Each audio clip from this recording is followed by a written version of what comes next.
This is the G Podcast with your host, Tommy B. Hey, what's up, y'all? Welcome to episode 189, the bonus episode. I call it, Dude, Where's My Press Conference? Because we didn't get a press conference as we taped today. Again, hello to political analyst Harold Michael Harvey for joining us. Thank you again, Harold Michael Harvey. How are you today, sir? Doing well today, sir. How about yourself? Doing well. And you know, thank everybody. I want to just thank you for supporting the bonus episodes. Just a couple of quick points, and I really want to get your take on where we are right now, Harold Michael Harvey. 45 is expected to turn himself in from what we're hearing either Thursday or Friday. Mm-hmm. And he is facing a $200,000 bail. His lawyer, the CHESEBRO, I just call him Attorney CHESEBRO. Okay. I think he's negotiated a $100,000 bail agreement. And I guess, and you correct me if I'm wrong, but typically the way it's done for anyone else, when police make an arrest, the arrestee is booked into jail and must appear before the magistrate within 72 hours. That's the typical way. But for this, because they've already been indicted, they're going to be negotiating their terms, which is what we're seeing now. Is that correct? Yes or no. Although they've been indicted, they still, once they turn themselves in, you still sit in jail, and within 72 hours, the state has to bring you before a magistrate who will read the charges to you. And at that time, your counsel can request bail for your bond. So this situation is a little unusual still. Mm-hmm. I guess because of the, there shouldn't be a reason for it, but I guess the reason for it is that the nature of the individuals who are being charged with this offense. For instance, if the city of Atlanta picked up someone speeding or accused of an armed robbery and take them over to the Fulton County Jail, they'll have to sit there for at least 72 hours before they're brought before a magistrate, and a discussion about bond can be had at that time. So these very rich, high-powered political figures are able to go into court, pre-turning themselves in and negotiating the terms of their release and the returns of their surrender to the sheriff, and also the terms of their release from jail pending their first appearance in court. And from what I'm hearing is there may not be any initial court appearance based on some of these negotiations. I don't know if that's for everyone, but at least for Trump and you're hearing Mark Meadows is attempting to opt out of the local hearing for a federal hearing because he doesn't want to be tried in Fulton County. What are you hearing about that? He has actually filed a motion he's filed two motions. One, to have his case transferred to federal court, alleging that he is, I guess it is true, that he is a federal employee, and because of that the work that he was engaged in with respect to the Georgia vote count was in performance of his duties as chief of staff for the former president.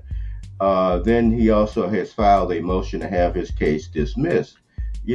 Mark Meadows more than likely cut a deal with the special prosecutor, Jack Smith, which is probably why Jack Smith did not indict him in the federal charges that he brought against Trump. But he doesn't have the same deal on the state level with Fani Willis. And so I think he doesn't want to get caught up in a trial where he could possibly be found guilty and not have the benefit of having immunity from prosecution. So he's moved to have the charges dismissed. He's also moved to have the case removed over the federal court. which would give him a different jury pool, but the same prosecutorial team. Fonnie Willis will still prosecute the case, and she will still prosecute the case under the Georgia RICO statute and not the federal RICO statute. So that there's some maneuvering going on. There may be some additional maneuvering going on as the defendants begin to turn themselves in and the court proceedings actually start. Any truth to the rumors that the feds are looking at taking the case away from Fulton County? Well, the feds can't do that. I mean, it's a federal judge that the case will appear before, will make a decision based upon the facts, based upon whether or not it's justified. One of the things that Meadows has to do is to prove that whatever he did here in Georgia back in November of 2020 was done as part of his duties as chief of staff for the former president. And it's not likely that he's going to be able to prove that the chief executive of the United States of America has anything to do with vote counts in any state in the union. Okay. Real quick, Fulton County Jail, as you know, is under a lot of scrutiny. As a matter of fact, Department of Justice is investigating what's been going on. And, you're talking, and I mentioned this on the regular podcast, on the full podcast, that there's 60 deaths between 2009 and 2022. You've had 2 die within the past few weeks, 3 within the month. And, of course, you had the recent settlement with the mentally ill inmate who died of a bedbug infestation and lice, and just insect-ridden cell. So you're looking at 6 deaths this year, 15 last year, so 21 deaths within 20 months. And the jail is constantly working over capacity. You've been in Atlanta for a while. Is this the norm? Well, I practiced law for a couple of decades, and I had lots of clients who were housed in the Fulton County Jail over on Rice Street, and it has never been a pleasant place to visit, and no jail in this country is a pleasant place to visit. They all have their problems, but it would appear that Fulton County actually has more problems with how they are housing people. Number one, it's overcrowded. And number two, you don't have, because it is overcrowded, you don't have enough deputies to actually supervise the prison population. And so the guys inside and the young ladies inside of the institution are running it as opposed to the sheriff's department. And so therefore there's a lot of violence, a lot of people being attacked and beaten. And of course the bedbug infestation is terrible. The jail is in pretty bad shape. They actually need a new one. And I would think that probably what Fulton County wants is the former jail that was used by the city of Atlanta. But I think the problem is the city probably does not want to bring that type of element down into the heart of downtown Atlanta. So the Justice Department is involved in investigating this thing, and so eventually there'll be a consent decree entered into by the Fulton County Sheriff Department and the Department of Justice, and the Fulton County Sheriff Department will agree to make certain improvements, and there'll be a federal judge who will oversee whether or not Fulton County Sheriff Department is adhering and abiding by the settlement agreement. And so that jail will be under court scrutiny for quite some time. But I think the solution to the problem is, and I had to say this because I'm a Fulton County taxpayer, but the solution to the problem is to build a new jail. Yeah. Well, do you think the defense will possibly use the mismanagement of the jail as a way of attacking the efficiency of Fulton County? I'm not saying, I mean, I've seen, we've seen stranger things come from 45. I'm just curious if it's going to be an issue when it comes down to the trial. It may raise it, but it has no relevancy to the criminal charges against the former president.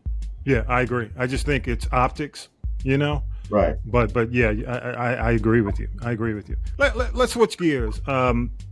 Trump's lawyers convinced him to cancel the press conference. You and I had initially we set this talk up today to really talk about the press conference, and now there's no press conference in which he was supposed to quote unquote expose the truth.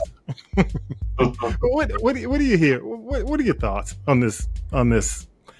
I say the theatrics of Donald Trump.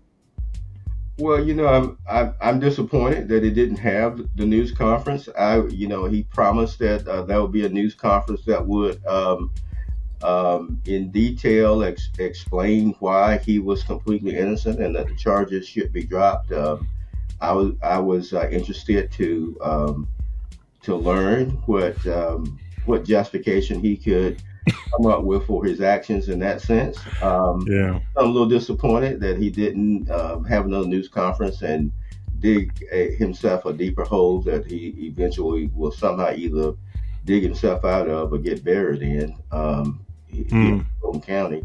So to that extent, I'm disappointed. But every time he talks, he makes some admission against his interests that the prosecutors are just sitting around with that pen and pad, listening and taking notes, and everything he says, that Miranda warning, you have the right to remain silent. Anything you say can and will be used against you. Mm-hmm. It will be used. They tell you it may be used against you, but it will be used against you. And so we will see. He will see some of the claims that he has made in terms for his defenses to these charges. He'll see those again as the trial gets underway. So, do you think? I mean, let me ask you, with everything you just said and the things that he's claiming, when do you think we're going to get to a point to where the judges are going to say, "Look, one more word out of you, and we're going to hold you in contempt"? Well, that word may have already been sent from the bench to counsel, because if you notice, and he's been very quiet for the last 2 weeks. And the last time he made some utterance, and that may have been threatening to a potential witness, is that he suggested that Jeff Duncan should not testify before the Fulton County grand jury, I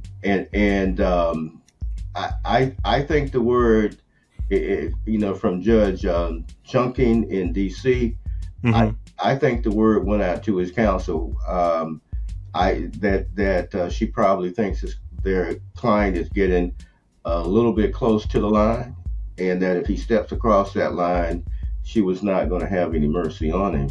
Because he has been, for the past 2 weeks, he's been very quiet in terms of making those type of allegations.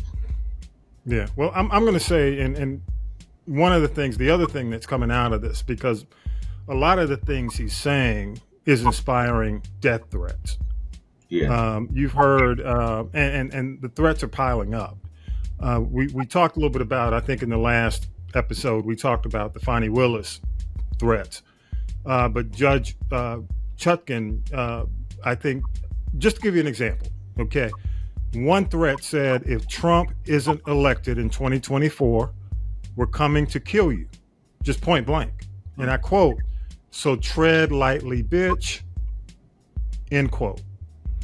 Her family is being targeted based on what's being reported in the media. Basically, they've said, hey, we're going to target your family publicly and personally. So at what point will, again, I go back to that point. If he says, because he's saying certain things that are skating the line, that's almost like a dog whistle to his folks to push even further. And you've already heard about one MAGA brain who was taken out last week? I mean, as we tape about a week ago. One of the most dangerous threats. The guy was 76 years old, and basically posted threats on Facebook. And when they went to arrest him or question him on August 9th to make an attempt, he was holding a gun, and they had to take him out. So that's why I say it's skating the line as he always does, but it's influencing people to make threats. Well, he has a court appearance, I think, coming up on the 25th this week in the D.C. case. And I think that we're going to hear something from Judge Chunking about, those threats that came into her as a result of her sitting over in judgment of this case. I think she's just waiting to get the lawyers in court, and she'll probably make some public pronouncement about what she perceived his behavior has been since the arraignment. So we may see something from a judge putting him in check, this week. But if not, he doesn't have to say very much in this charged hate-inspired environment that we now live in America. Right. In order to get his followers, who may not have the best mental health in the country, to act out violently because they feel that somehow Donald Trump is being persecuted unfairly. Yeah. One last thing, he's opted out of the debates. Basically, as we tape this week, there's a debate on Wednesday. He's opted out, and he's also opting out of future debates. And what he's doing, you've heard probably, he's going to do an interview with Tucker Carlson and basically counter program. So when the candidates, the Republican candidates are debating, he's going to be running the episode with Tucker Carlson right up against it. What does that say to you? I mean, if I were a candidate, I'll just tell you, if I were a candidate running against him, I'd be pissed off because his lead is so far ahead. And the thing about him being in the lead is he's got more to lose than anybody on that debate stage if he does debate with them. But there's nothing that forces him to debate. What are your thoughts on that? Oh, well, actually, it's a smart political move. I mean, he's ahead by 62 points over. He has 62% of the vote in Iowa. So he's a shoe-in at this point in time to win the primary. So why jeopardize that? I mean, you don't debate somebody that doesn't appear on the Richter scale just yet, because the only thing you can do is give them an opportunity to gain some ground on you. Now, the political strategy may backfire on him because he's not there. Somebody may shine, but it's kind of hard to get someone to shine in this atmosphere because I would imagine what you will have is a few people like Chris Christie, if he's in the debate, who will lambaste Trump, who will say that there's some problems in having a nominee of your party who is facing so many indictments throughout the country. So that would be one voice, and we know that voice hasn't resonated very well with the mainstream of Republican politics these days. And then you have the other group that's going to be saying really nice things about Trump, that he is being unfairly persecuted by the Biden Justice Department, which obviously is totally is incorrect. Jack Smith is a independent prosecutor, and of course, Fonda Willis was elected by the citizens of Fulton County. She didn't have anything to do with the Biden administration. So that's what's going to happen on that stage, and to me, it's hard to see how you can get a candidate who can actually make some hay over the fact that the front runner is not attending the debate. Yeah. And by the way, Marjorie Taylor Greene is going to step up for him. What? You heard that, right? I heard that, yes. You know what? I feel bad for people in Rome. I really do. Rome and Dalton, this has nothing to do with you. I mean, it has absolutely nothing. She's doing nothing for you. If you listen and you're in those areas, Rome, Georgia, Dalton, Georgia, Georgia 14 is her district. And this has nothing to do with that. It's just amazing how they continue to send her to waste their money and time. Go ahead. My wife grew up in that district. Yeah. And it's unfortunate that those folks, are being, represented by somebody like that. But it's sad. Any last thoughts, final thoughts? Well, this is going to be another historical week in Atlanta, Fulton County, Georgia. And, we should begin to see many of the 18 people who were listed in this indictment begin to turn themselves in. When the date of the arraignment comes, the issues will be joined and we'll be off to the races, Yeah, I agree. All right, y'all, episode 189, bonus episode. I'm just going to call it, Dude, Where's My Press Conference? How about that? We didn't get it. But go to HaroldMichaelHarvey.com. Find all things HaroldMichaelHarvey.com. Thank you so much, Harold Michael Harvey, for joining us. We really appreciate it. And we're going to be on watch to see what happens either Thursday or Friday. We may come back and do something brief. But thank you so much for jumping in and updating our audience. Also, you can go to castropolis.net. Episode 189, the full episode is there. And again, Harold Michael Harvey, let me give you, as I always like to give you your applause. Thank you so much for joining us. And with that, the 189 bonus is in the can. Peace and power to the people, y'all. Have a great week. Talk to you soon. Take care. You've been listening to the G Podcast with your host, Tommy B. The G Podcast is a production of the Castropolis Podcast Network. Thanks for listening.